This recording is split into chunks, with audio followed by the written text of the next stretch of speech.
નમસ્તે, જય શ્રી કૃષ્ણ, જય માતાજી। તો આજે બનાવશું મસ્ત મજાની તલ સાંકળી। તો ચાલો શરૂ કરીએ।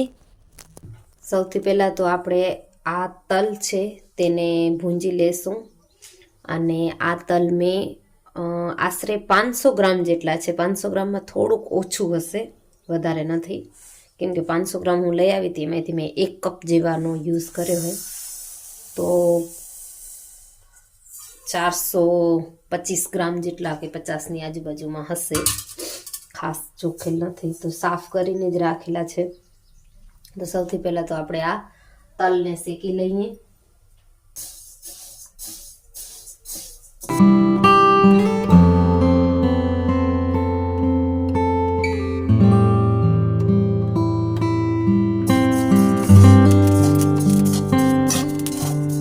અવાજ આવે એટલે સમજી લેવાનું કે તમારા તલ શેકાવા આવ્યા, ને તલનો કલર પણ ચેન્જ થઈ ગયો છે।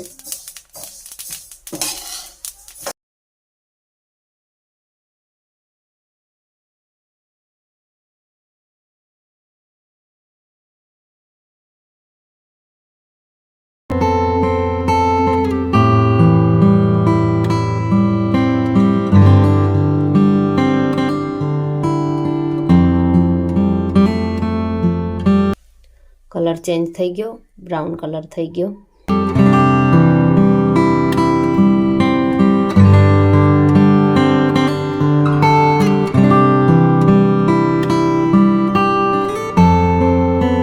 આપણા તલ શેકાઈને સાઈડમાં રાખી દીધા। હવે આપણે સૌથી પહેલાં લઈ લઈશું ઘી। ઘી તમને જેટલી મજા આવે એટલું લઈ શકો છો, જેટલું તમે ઘરમાં ખાતા હોય એ પ્રમાણે। હવે ફ્રેન્ડ્સ, અહીંયા આપણું ઘી ગરમ થાય છે અને એની અંદર ઘીની અંદર ઉમેરશું આપણે ગોળ। આ ગોળ કિલો 1 તલ હોય તો તમને 1/4 કિલો ગોળ લેવાનો, એ પ્રમાણે મેજરમેન્ટ લેવાનું। મારા તલ અડધા કિલાથી ઓછું છે, તો મેં આ ગોળ પણ અડધા કિલાથી ઓછો જ લીધેલો છે, 400 ગ્રામથી પણ ઓછો છે, અને તલ મારા 450 જેવા છે, બરાબર। તો એ પ્રમાણે તમારે મેજર કરીને લેવાનું। આપણું ઘી ગરમ થઈ ગયું છે, તો એની અંદર આપણે ઉમેરશું આપણું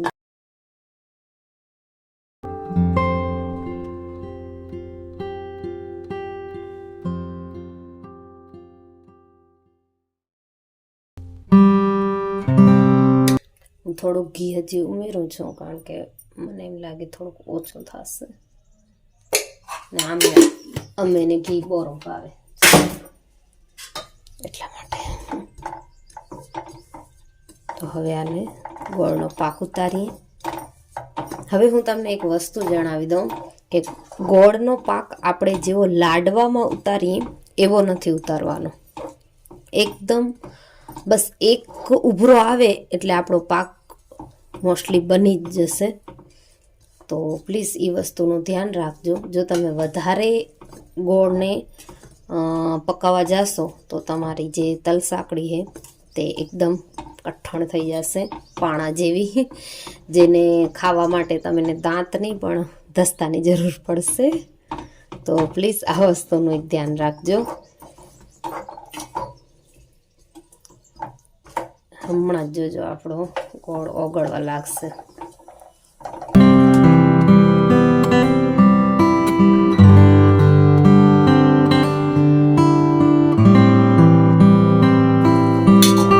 ફ્રેન્ડ્સ, ચેનલ ઉપર નવા હો તો ચેનલને સબસ્ક્રાઈબ જરૂરથી કરજો, વિડીયોને લાઈક કરજો, શેર કરજો, કમેન્ટમાં જરૂરથી જણાવજો તમે શાના ઉપર વિડીયો જોવા માંગો હો। તમે મકર સંક્રાંતિ ઉપર શું બનાવવાના છો કમેન્ટમાં જરૂરથી જણાવી દેજો। અને પતંગ ચગાવતા તમને શું નાસ્તો ખપે તો એ પણ જણાવજો। બસ આપણો ગોળ ઓગળી જ જવા આવ્યો છે। હવે આ જે બબલ્સ દેખાય છે ને, આવા બબલ્સ આખામાં બની જાય એટલે સમજી લેવાનું તમારો પાક તૈયાર। કાંઈ જ નથી, સાવ સિમ્પલ છે। માર્કેટમાં તો કેટલી મોંઘી મળે,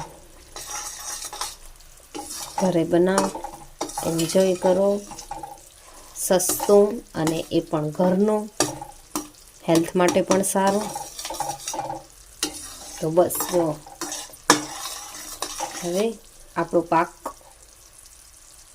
તૈયાર થઈ ગયો. હવે ગેસને ચાલુ નથી રાખવાનો, ગેસને કરી દઈશું બંધ. પાક બનીને રેડી થઈ ગયો છે. હવે આની અંદર આપણે આપણા જે તલ હતા તે ઉમેરી દઈએ.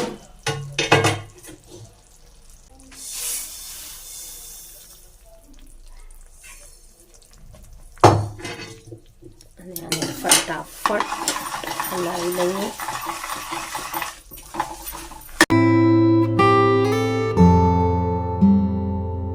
ગેસને બંધ જ રાખવાનો જ્યારે તલ ઉમેરીએ ત્યારે.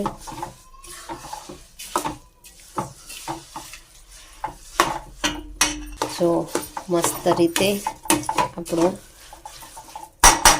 ભાખરી સુકાય નથી, મોળ ઠરે એનાથી આ મેં થાળી તૈયાર કરીને જ રાખી હતી એની અંદર ઉમેરી દઈશું.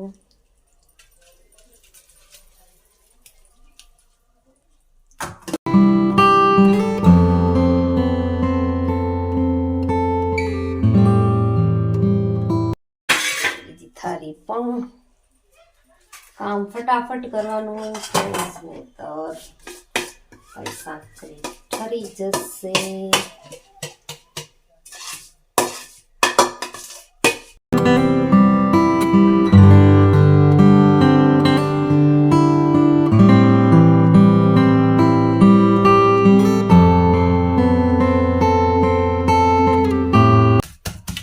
ફટાફટ ફેલાવી દઈએ.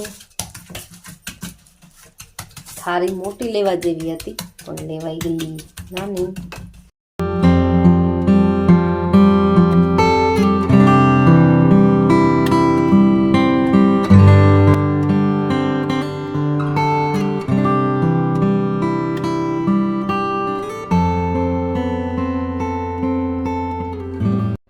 બસ તો હવે ચાકુથી કાપા પાડી દઈશું અને તૈયાર થઈ ગઈ છે આપણી તલ સાંકળી. આને તમે એક એરટાઇટ કન્ટેનર બોક્સમાં ભરીને રાખી દેજો, બગડશે નહીં.